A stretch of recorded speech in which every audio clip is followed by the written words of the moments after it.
গাজা যুদ্ধের প্রেক্ষাপটে গত এক বছর ধরে ইসরায়েল ও লেবাননের প্রতিরোধ যোদ্ধাদের মধ্যে আন্তঃসীমান্ত লড়াই চলছে। এতে শত শত মানুষ নিহত হয়েছেন, যাদের অধিকাংশই প্রতিরোধ যোদ্ধা। এছাড়া উভয় পক্ষের লাখ লাখ মানুষ বাস্তুচ্যুত হয়েছেন। এই অবস্থায় লেবাননে নতুন করে হামলার মাত্রা বাড়িয়েছে ইসরায়েল। এরই মধ্যে লেবাননের ইরানপন্থী সশস্ত্র সংগঠন হিজবুল্লাহর প্রধান নেতা হাসান নাসরুল্লাহকে হত্যা করেছে তারা।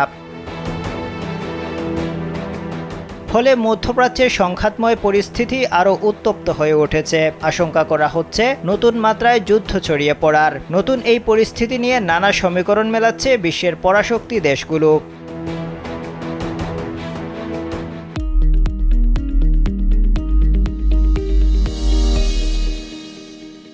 বিশ্বের মুসলিম প্রধান দেশগুলো সবসময় ফিলিস্তিনিদের জন্য একটি স্বাধীন রাষ্ট্র গঠন এবং নিপীড়িত ফিলিস্তিনিদের প্রতি সংহতি জানিয়ে আসলেও বড় ধরনের সংকট এলে পুরো মুসলিম বিশ্বকে ফিলিস্তিনিদের পক্ষে খুব একটা শক্ত অবস্থান নিতে দেখা যায় না। এমনকি মুসলিম দেশগুলোর সংগঠন ওআইসি কিংবা আরব লীগও ইসরায়েলের সাথে সংকটকালে ফিলিস্তিনিদের পক্ষে খুব জোরালো কোনো ভূমিকা নিতে পারে না।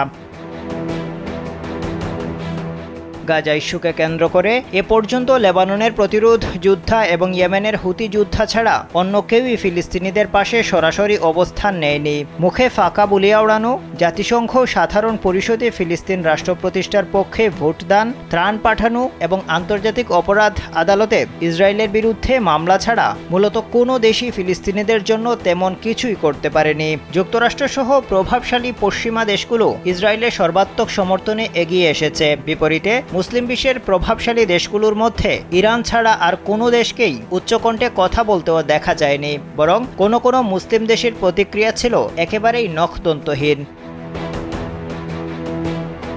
বিশ্লেষকরা বলছেন, মুসলিম বিশ্বের জনগণ ফিলিস্তিনিদের পক্ষে একাট্টা হলেও অভ্যন্তরীণ রাজনৈতিক কাঠামোর দুর্বলতার কারণে সরকারগুলোর পক্ষে শক্ত অবস্থান নেওয়া সম্ভব হয় না। ইসরায়েলের বিরুদ্ধে সোচ্চার হওয়া বা শক্ত অবস্থান নেওয়ার ক্ষেত্রে বড় সীমাবদ্ধতার জায়গা হল যুক্তরাষ্ট্র ও পশ্চিমাদের অবস্থান।